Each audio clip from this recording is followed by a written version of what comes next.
do some justice with regards to mining and fisheries, more specifically freshwater fisheries in Guyana. So rivers of South America are highly diverse freshwater ecosystems.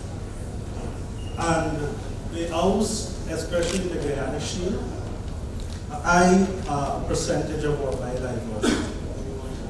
And it is very crucial as it relates to providing ecosystem services for local communities and our mining communities within our interior locations.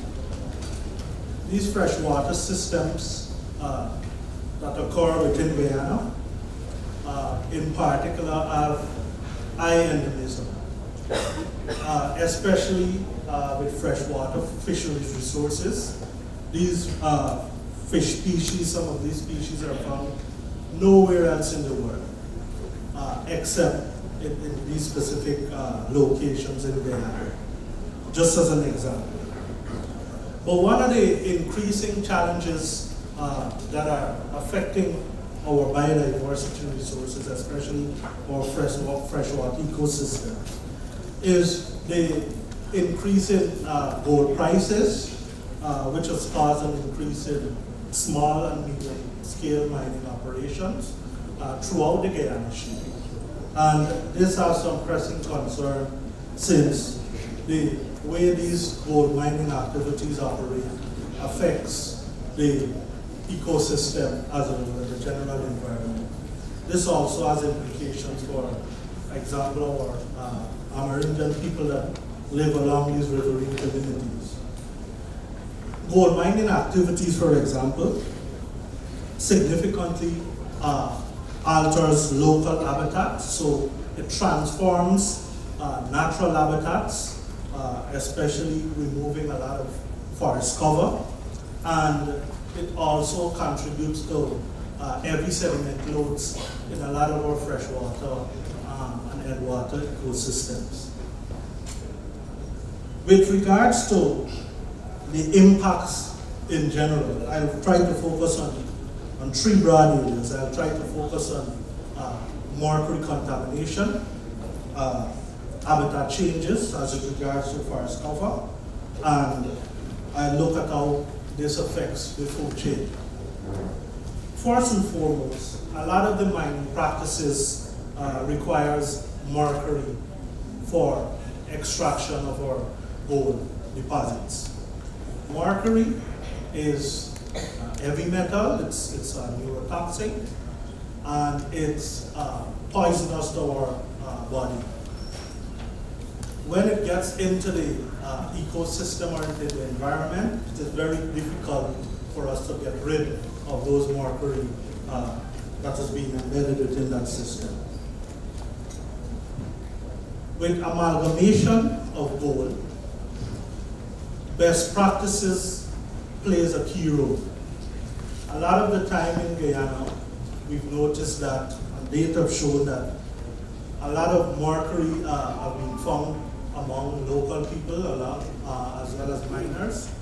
High levels of mercury have been found above the WHO standard of 0.05 milligrams per kilogram in blood samples, in air samples, in urine samples, in a lot of these communities.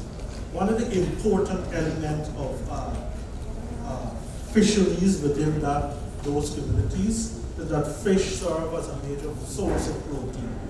And since it's being consumed either for on a regular basis of subsistence, the local people especially utilize fish on a day-to-day basis. And due to this large consumption of fishes, it poses a very high risk for mercury contamination. The problem with mercury is that once it gets into the ecosystem,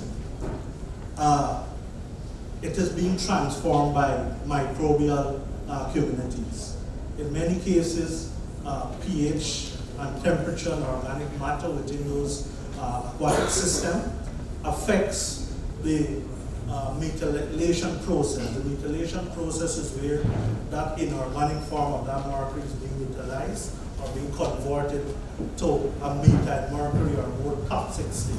So the normal liquid mercury that you see is not toxic in its form. However, when that is being converted to methyl mercury, that is where it is being rapidly absorbed into the ecosystem. And this moves up the food chain very rapidly. So it moves from these bacteria to the planktons, and then the fishes that eat on those planktons accumulate these mercury within their tissues. And then the larger fishes that feed on those smaller fishes also bioaccumulate those mercury that is being consumed from below that food chain. This in turn, these large fishes are being consumed by the local communities, including our American people, including our coastlanders that are actively involved in the mining industry. And since they depend highly on these fisheries resources, they assimilate a lot of mercury within their muscle tissue. Mercury is very potent to our physiology, and as such, it affects our peripheral and our central nervous system. And these lead to neurological as well as behavioral disorders. There's also implications for pregnant women who are living within these communities as it regards to mercury accumulation within those tissues, within their muscle tissues. It is important for us to examine the mining operations within our community and to get a better understanding of the sources of mercury contamination within our ecosystems. One of the problems is that we don't have a good understanding as it relates to the source of mercury contamination, especially whether they are coming from mining practices exactly or whether they are coming from natural sources. So we need to develop specific studies to target data collection to try and answer some of these questions.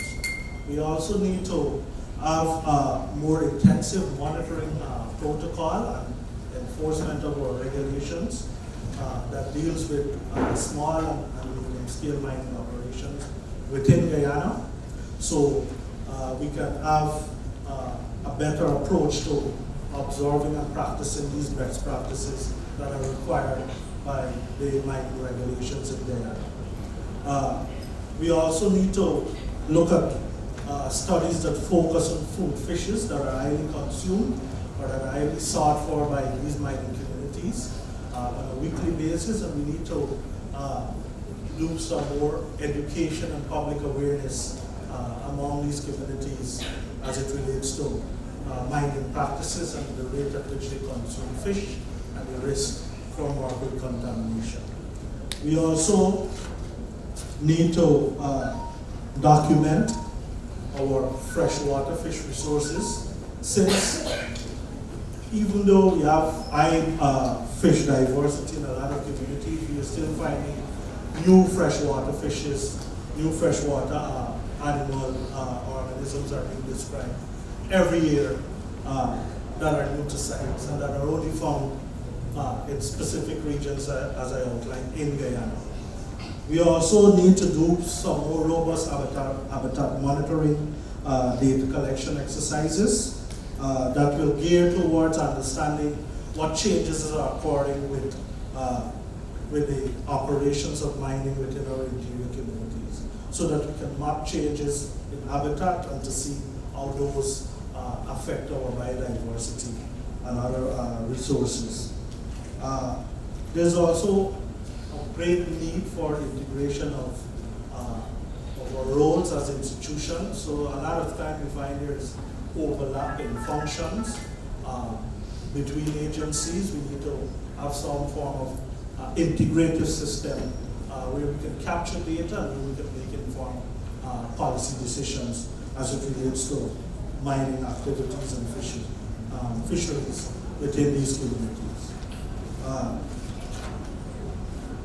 Local community participation is also crucial in the management of our fisheries, freshwater fisheries resources, and we need to have a broad approach as it relates to the regulating of mining activities and having our local communities and our local peoples involved in terms of following changes in biodiversity and mapping those changes over time. We also need species-specific inventories. As I mentioned, the studies on specific food fish are crucial in having a better understanding of the way mercury travels through the ecosystem and how it bioaccumulates to possibly contaminate humans that are living within those communities. I thank you.